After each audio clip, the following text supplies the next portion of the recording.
Muy buenas noches a todos, esto es Terror en Series con John George para el canal del crítico de terror y en esta oportunidad les voy a hablar de la serie American Horror Story 1984.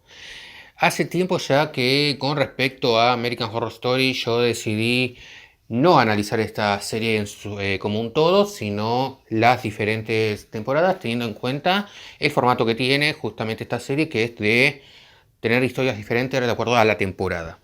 En este caso estamos hablando de la novena temporada en la que la serie decide unirse a la moda ochentera iniciada por otras series, y me parece una excelente idea teniendo en cuenta que la década del 80 es una época bastante dorada para el cine de terror. Ya de entrada nomás, tuvieron una excelente idea con respecto al arte de promoción.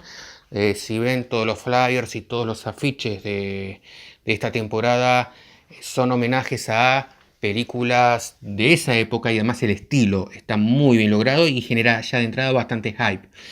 Luego, comenzando la serie, deciden incorporar elementos que, por ejemplo, otras series con rasgos ochenteros no tienen, que es la imagen. Juegan mucho con la imagen, tratan de darle un efecto como para que parezca filmado en esos años. Ya de entrada nomás, la primera escena parece sacada de una película de horror slayer de culto de los años 70. Luego, ya con un opening formato 4.3, muestran un montón de imágenes que nos transportan un poco a esa época, y lo vuelvo a decir, lo logran bastante bien. En el año 1984, en Estados Unidos, en la ciudad de Los Ángeles, se estaban celebrando los Juegos Olímpicos, al mismo tiempo que la sociedad estadounidense vivió una especie de psicosis, de paranoia, gracias a los asesinatos de Richard Ramírez, el asesino serial conocido como el acosador nocturno. En este entorno, en este contexto, se desarrolla la historia. Y es una historia que tiene como base Halloween y Viernes 13. Si bien la historia en sí es un homenaje a muchas películas y tiene muchos estilos, la base principal es justamente Halloween con Viernes 13. Ustedes cuando lo vean se van a dar cuenta por qué, sobre todo por la historia y por el asesino.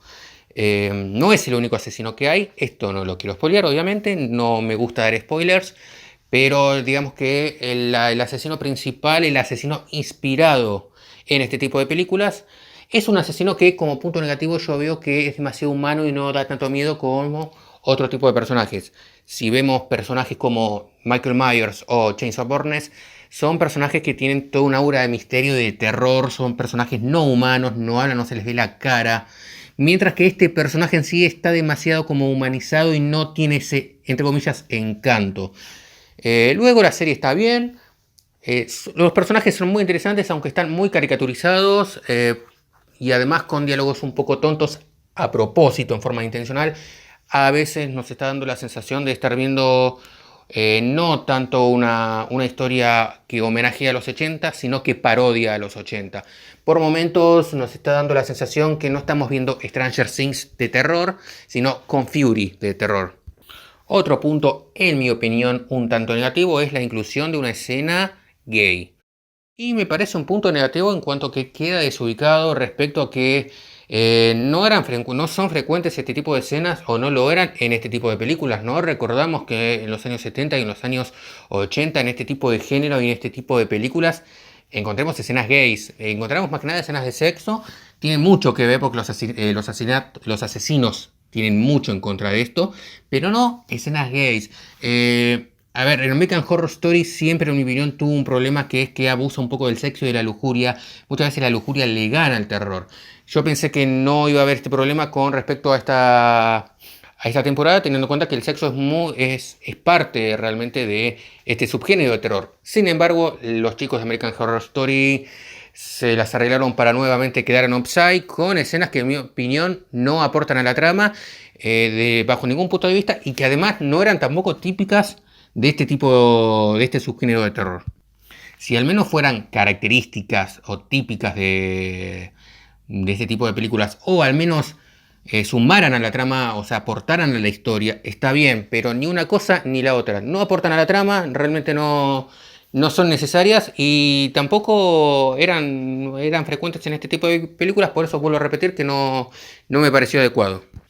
Por el resto, la serie está muy buena, realmente si les gusta el género Slayer, no pueden dejar de ver esto, por más que lo vean y finalmente no les guste, si se los recomiendo, sí, se los recomiendo, esto no lo pueden dejar de ver, realmente es muy interesante, está muy bueno, y me parece que está entre lo más interesante, en mi opinión, de lo que hasta ahora hizo la franquicia. Ya sin Evan Peters, Jessica Lange y compañía, igualmente tenemos todavía a Emma Ross y compañía. Así que es una serie bastante interesante, vuelvo a repetir, se las recomiendo. No está entera todavía, no pude verla todo, pero estas son mis primeras impresiones y me gustó bastante, me pareció muy interesante para hacer una review, por lo tanto no quería dejar pasar esta serie. Recordemos que tampoco está siendo subida en forma de maratón, por lo tanto tampoco la pude ver entera. Sin embargo, me pareció que vi lo suficiente como para lanzarle estas primeras impresiones. Bueno, esto fue todo por esta vez. Les habló John Church para el canal del Crítico de Terror.